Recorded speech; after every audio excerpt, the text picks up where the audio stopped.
guys, panoorin nyo isang dugi na to. Ayan, na aksidente po siya dahil sa kakahanap doon kay Lucas, yung kanyang nag-aalaga. Ngayon, bumalik siya ngayon doon sa bahay nila para humingi ng tulong dahil nga sa po na aksidente siya. Ayan, nagtaka yung mami na yan dahil nga sa nangyari sa kanya, nabangga po siya dahil sa kahanap kay Sir Lucas. Yan po yung may-ari, pero yung pinaka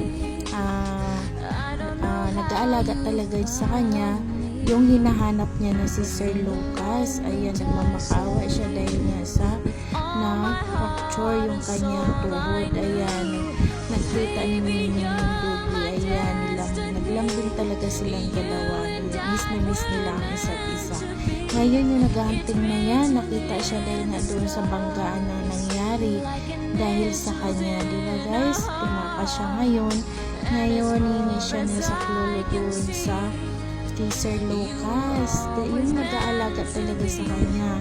Alam niya kung saan pupuntahan. Ayan, yan yung mga ka-workmate ni Sir Lucas. Ayan, diba guys? Ngayon, ayun, nakita niya si Sir Lucas, yung pinaka-may-ari talaga ng dugi na yan.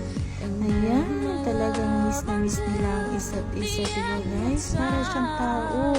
Ayan, so amazing, nakaantig damdamin kahit napakalayo yung destinasyon ni Sir Lucas ay hinanap pa rin ng dugi na to. Ayan, nagkita silang dalawa. Talagang maantig kayo sa